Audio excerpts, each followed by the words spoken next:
car to this car, I promise. Welcome to my channel, Midnight Contemplations Art, where today I'll be, drawing a car, something I've never drawn before, and trying to learn how. So here's what I start from. I'm going to be drawing a car, because it's pretty much the exact opposite of what I draw normally. So, 2 circles for the wheels, connect them, add a bit of the endy bit, the front bit, and then I decided to put in some details, like the doors. I'm such a good artist, aren't I? Look at those windows, beautiful. True artistic talent there. Absolutely wonderful. I can't believe that no one has thought of doing this before. It's truly mesmerizing. And I'm done. That's the end of the video. Bye guys. Just kidding. So here's a reference image I just found from Google. It's a really nice car and it's obviously not mine. Because it's like, it has a nice background and everything. I'm not sure what type of car it is, if someone who knows about cars does. So you could tell us down below. And yeah. So I decided to start by just breaking down the car into shapes. So I decided with the cuboid for the bottom bit and like this weird like triangular prism but not at the top. I don't know. I decided to just go for ellipses for the wheels, not circles. Remember, ellipses, important. This stage took me quite a while because I think I made the car too small at the start, so it didn't fit. So one thing I like to do is to trace over the reference image and then try and do that same line when you're drawing.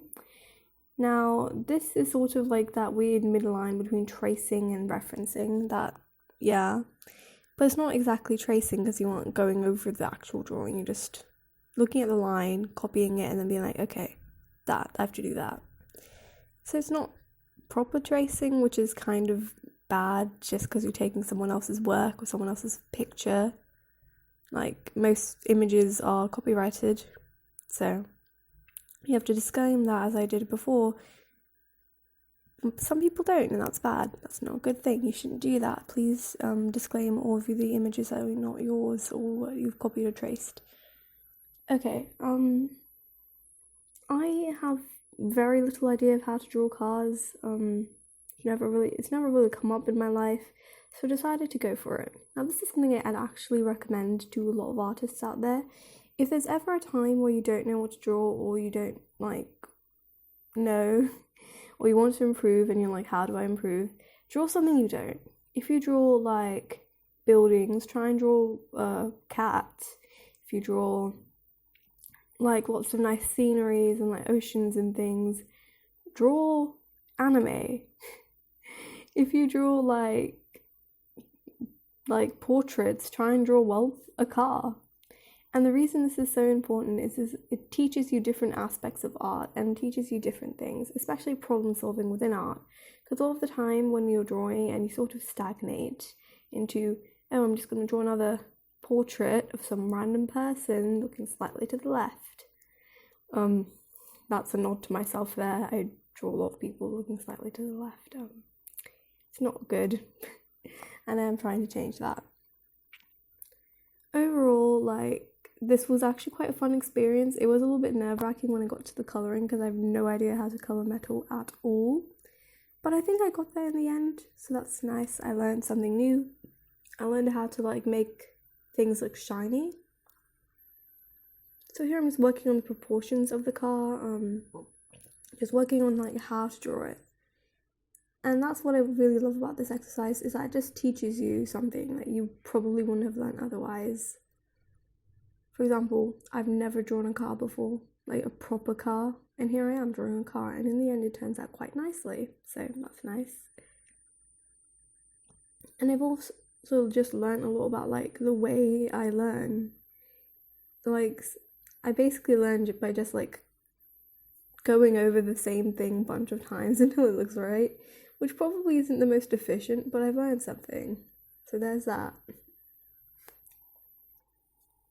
So the car is like this blue car. I'm not sure what it's called. I have no idea what cars are called or anything.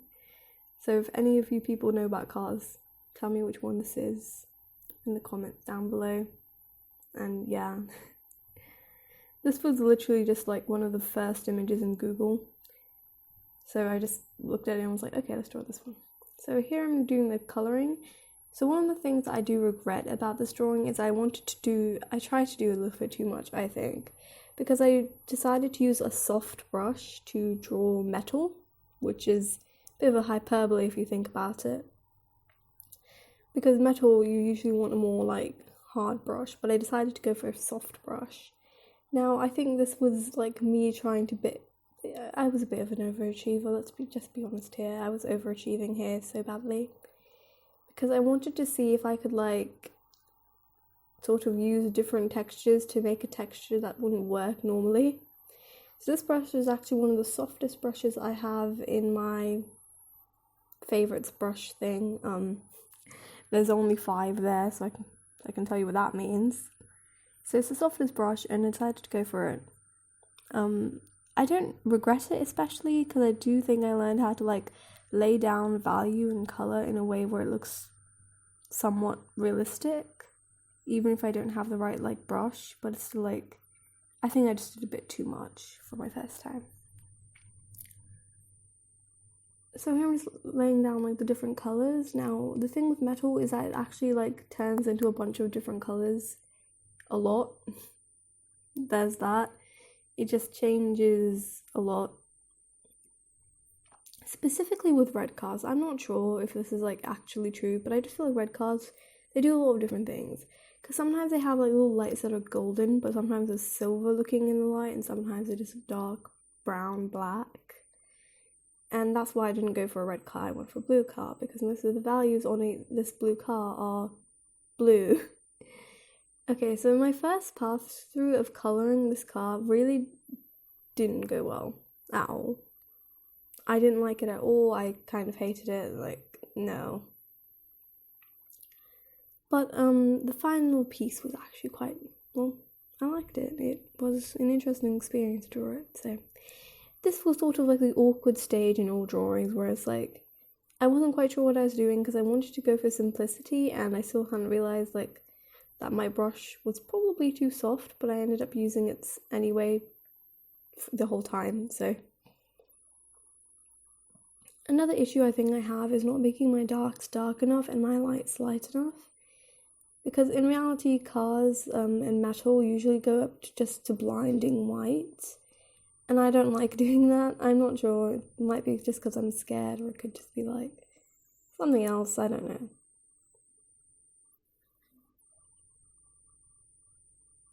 So it's just, at this point, it was a little bit of a hodgepodge in those two sides of me, because I realised that everything was just a little bit too mid-tony to be properly metal-like, but I still didn't want to go that far.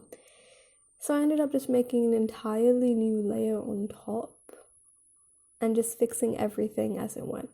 So this is how I start doing that. And the reason I have to like make the darks darker and the lights lighter, and many artists need to like do this, is because it helps like make everything look 3D. Because if everything's mid-tone, it doesn't look real.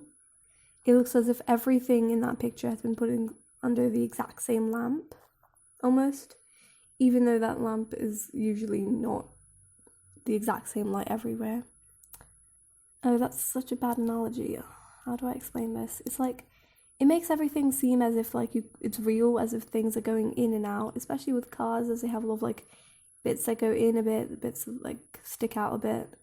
So it's important to show that. And at this point, this drawing was very like 2D, but like you have to make sure it looks like a car, which is a 3D object.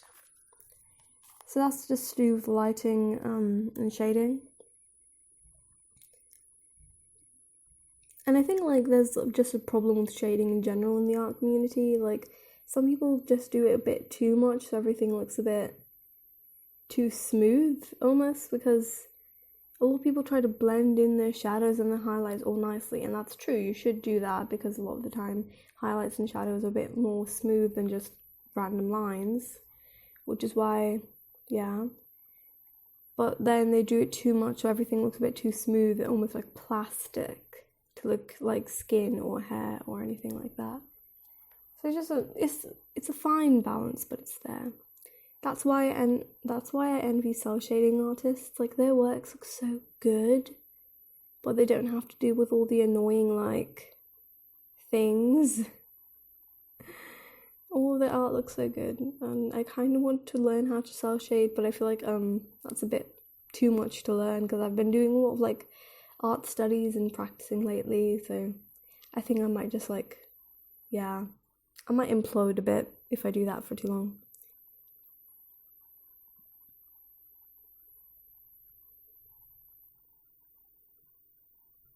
So here I'm doing the headlights. Now, something interesting I've learned about headlights is that like there's more than one light. I don't know why I never thought of this before, because I've seen cars while I'm walking down the street, but I don't know. Yeah, there's more than one light. I always thought there'd just be a singular light, but it isn't. I don't know. I was probably thinking of like ancient cars. Well, not ancient, from the 1950s, where they only had like this circular light, but now they have like all sorts of little different lights. It's really cool. So here's where I fixed that bit that looks like a triangle at the front. Oh, I'm probably annoying so many people who know what like car parts are called. I don't know what that's called. Yeah, so like right now while I'm just doing this in the drawing, I'll just tell you some of the things that you can do if you want to try this exercise out as well. So if you draw a lot of like animals and things, you might want to try drawing a building. And this can be any building. This can just be your house, or it could be like the Eiffel Tower, whatever you want.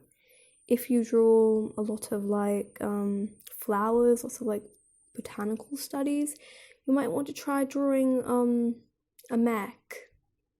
If you don't know what I mean, it's like a robot sort of thing.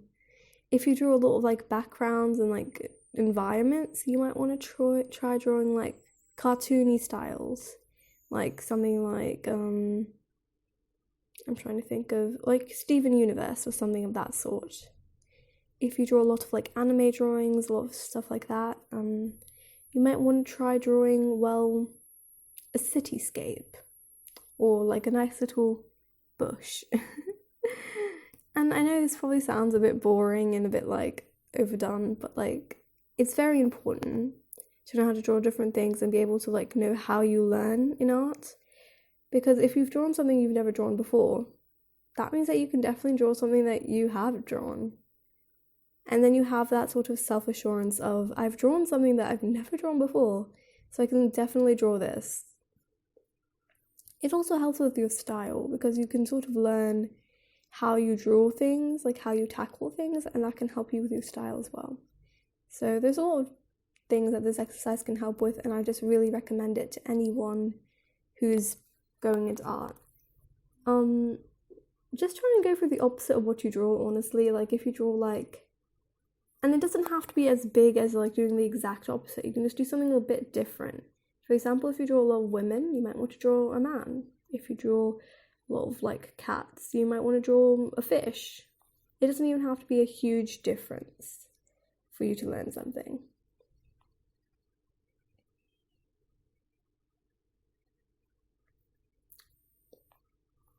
So here I'm just working on the wheels of the car,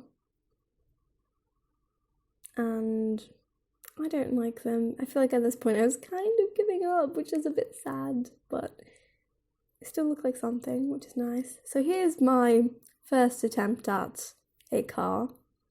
It's beautiful, it's a star, it's art. And here's my second attempt at a car. As you can see, I sort of learned a lot about like how to shade and make things look 3D, which I'll definitely be using later on in my portraits. So win-win, yay. Subscribe, like, all of that. Bye.